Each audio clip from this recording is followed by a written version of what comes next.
ভোটের মুখে গঙ্গাসাগরে গুলিবিদ্ধ হয়েছেন বিজেপি কর্মী ত্রিলোকেশ ঢালি। বাইকে করে এসে বিজেপি কর্মীকে গুলি করে চম্পট দেয় দুষ্কৃতীরা। তৃণমূলের বিরুদ্ধে অভিযোগ করছে বিজেপি কর্মীর মেয়ে এবং তার পরিবার। প্রতিবাদে গঙ্গাসাগরে বিক্ষোভ দেখায় বিজেপি কর্মীরা। অবিলম্বে তাদেরকে গ্রেপ্তার করতে হবে যারা এই গুলি চালিয়েছে। আবারও কথা বলবো আমাদের প্রতিনিধি হিন্দল দে রয়েছে। হিন্দল, ত্রিলোকেশের মেয়ে এবং পরিবার বলছে যে যেহেতু বাবা বিজেপি করতেন তাই তাদের উপরে শাসক দল হামলা চালিয়েছে, কিন্তু এই হামলা চালানোর কারণটা কি? প্রাথমিক তদন্তে পুলিশ কিছু কি জানতে পারলো? একেবারে দেখো, ত্রিলোকেশ ঢালির মেয়ে যেটা স্পষ্টত বলছেন এবং ছেলেও যেটা বলছেন, তার বাবা অত্যন্ত সক্রিয় কর্মী বিজেপির সেখানকার, এবং যেহেতু সামনে বিধানসভা নির্বাচন রয়েছে, সেই বিধানসভা নির্বাচনের আগে তার বাবা যাতে ওখানে না কাজ করতে পারে বা সেই আক্রোশবশতই কিন্তু শাসক দলে দুষ্কৃতীরা এই ঘটনা ঘটিয়ে থাকতে পারে বলে তারা অভিযোগ করছেন। যদিও এই অভিযোগের পরিপ্রেক্ষিতে স্থানীয় তৃণমূল নেতৃত্ব তারা বলছেন এ ধরনের অভিযোগ সম্পূর্ণ মিথ্যা, অর্থাৎ কিনা তৃণমূলের বিরুদ্ধে যে অভিযোগ উঠছে সেই অভিযোগকে তারা খণ্ডন করছেন। কিন্তু এই গোটা ঘটনার নেপথ্যে রাজনৈতিক কোনো কারণ রয়েছে না ব্যক্তিগত কোনো শত্রুতা, সেই বিষয়টা কিন্তু পুলিশের কাছে এখনও পর্যন্ত স্পষ্ট হয়নি। পুলিশ তদন্ত প্রক্রিয়া শুরু করেছে, তেমনটাই পুলিশ বলছে। ত্রিলোকেশ ঢালির সঙ্গে কথাবার্তা বলবেন, তিনি খানিকটা সুস্থ হলে, কথাবার্তা বলার পর্যায়ে আসলে তার সঙ্গে কথাবার্তা বলে পুলিশ জানার চেষ্টা চালাবে যে দুষ্কৃতীরা এসেছিল তাদেরকে তিনি চেনেন কিনা, এবং ওখানে কোনো রকম কোনো সিসিটিভি ক্যামেরার ফুটেজ রয়েছে কিনা সেগুলো তদন্তকারীরা খতিয়ে দেখছেন। গোটা ঘটনায় কিন্তু আবারও শুট আউটের ঘটনা। এবার সাগর অঞ্চলে গঙ্গাসাগর এলাকায় ঘটনা ঘটল, সুন্দরবন পুলিশ জেলার অন্তর্গত, এবং সেখানে কিন্তু যেভাবে সকাল 8টার সময় একজন বিজেপি কর্মীকে পরপর গুলি চালানোর ঘটনা ঘটল, সেই ঘটনায় পুলিশ তদন্ত প্রক্রিয়া শুরু করেছে। পরিবারের অভিযোগ শাসক দলের নেপথ্যে থেকে থাকতে পারে, কিন্তু শাসক দল সেই অভিযোগ খণ্ডন করছে এবং পুলিশ গোটা বিষয়টি খতিয়ে দেখছে কে বা কারা এই ঘটনা ঘটালো এবং এর নেপথ্যের কারণ কী। এবং এই নিয়ে কিন্তু বিজেপির তরফ থেকে রাস্তা অবরোধ চলছে রুদ্রনগর হাসপাতালের সামনে, এবং তারা বলছেন যে বা যারা এর নেপথ্যে রয়েছে তাদের শাস্তি দিতে হবে, সেই দাবি নিয়েই এখনো পর্যন্ত কিন্তু সেই রাস্তা অবরোধ চলছে। একদমই সেই পরিস্থিতির দিকে আমাদের নজর থাকবে। হিন্দল, তুমি আমাদের সঙ্গে থাকো। গতকালই আপনাদের মনে করিয়ে দেব, মুখ্য নির্বাচন কমিশনার জ্ঞানেশ কুমার তিনি একেবারে সাংবাদিক বৈঠক করে স্পষ্ট বার্তা দিয়েছিলেন যে এবছর এ রাজ্যে শান্তিপূর্ণ ভোট করাতে নির্বাচন কমিশন একেবারে বদ্ধপরিকর। ভোটের আগে বা ভোটের পরে কোনো রকম হিংসা বরদাস্ত করা হবে না।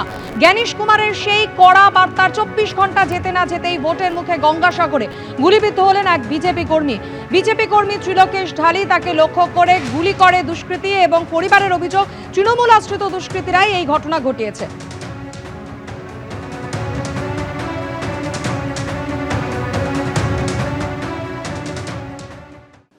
মঙ্গলবার সদ্য প্রাক্তন রাজ্যপাল সিভি আনন্দ বোসের সঙ্গে সাক্ষাৎ করলেন মুখ্যমন্ত্রী। রাজ্যপালের পদত্যাগ নিয়ে রাজনীতিকরণেরও অভিযোগ তোলেন তিনি, আর জানিয়ে পাল্টা জবাব দিয়েছে বিজেপি। আর এদিকে আজই কলকাতায় আসছেন RN রবি। সন্ধ্যে 6:30 নাগাদ কলকাতা বিমানবন্দরে নামবে তার বিমান।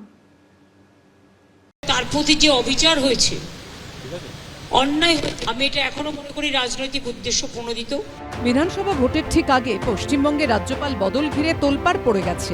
রাজ্যপাল থাকাকালীন যে সিভি আনন্দ বোসের সঙ্গে বিভিন্ন ইস্যুতে তৃণমূল ও রাজ্য সরকারের সংঘাত লেগেই থাকত, মঙ্গলবার তাঁর সঙ্গে দেখা করলেন মমতা বন্দ্যোপাধ্যায়। অভিযোগ করলেন সিভি আনন্দ বোস রাজনীতির শিকার।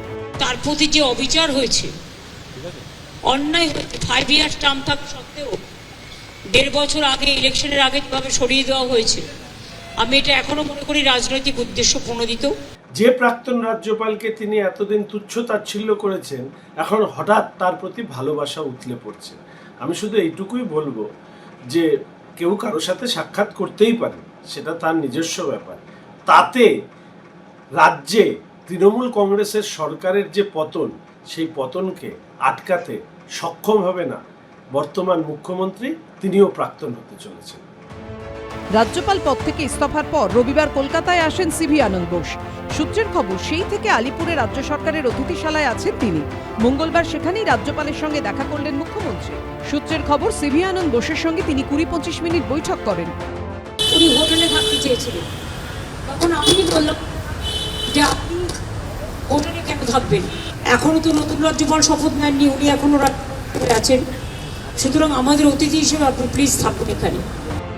অন্যদিকে মমতা বন্দ্যোপাধ্যায়েরই পুরনো বক্তব্য মনে করিয়ে এই বৈঠক নিয়ে কটাক্ষ ছুড়ে দিয়েছে বিরোধীরা। বাবারে, আমাকে এখন রাজভবনে ডাকলে আমি আর যাব না, রাজভবনে আমি আর যাচ্ছি না ভাই। আমাকে রাস্তায় ডাকলে যাব, রাজ্যপালের কথা বলতে হলে আমাকে রাস্তায় ডাকবেন, আমি রাস্তায় গিয়ে দেখা করে আসব, কিন্তু যা কীর্তি কেলেঙ্কারি শুনছি আপনার পাশে বসাটাও পাপ। সিভি আনন্দ বোস যখন রাজভবনে আসেন প্রথমে, তখন মাননীয় মুখ্যমন্ত্রী তার হাতে খড়ি দিয়েছিলেন। যাওয়ার বেলায় আমরা উল্টোটা দেখলাম, সিভি আনন্দ বোস মাননীয়ার মনে খড়ি দিয়ে গেলেন। ভালো লাগলো, এই সৌজন্যটাই তো যতদিন তিনি ছিলেন সেই সময়টা থাকলে ভালো লাগতো। রাজভবনে যেতে তিনি ভয় পান এমন কথা বলেছিলেন, তার বিরুদ্ধে কলকাতা পুলিশকে দিয়ে মামলা করিয়েছিলেন। এখন কি সৌজন্য! তবে এই বিতর্ক নিয়ে মুখ খুলতে চাননি সিভি আনন্দ বোস।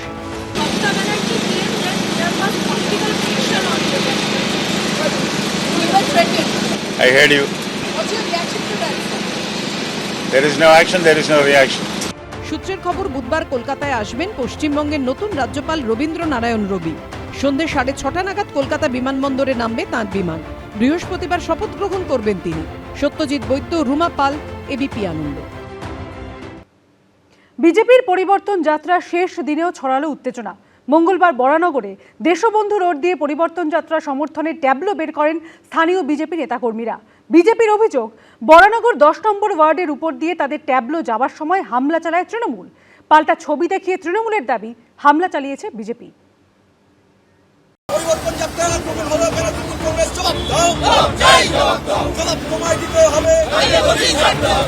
মার্চের শুরুতে রাজ্যের 9টি জেলার 9টি প্রান্ত থেকে শুরু হয়েছিল। মঙ্গলবার শেষ হলো বিজেপির সেই পরিবর্তন যাত্রা।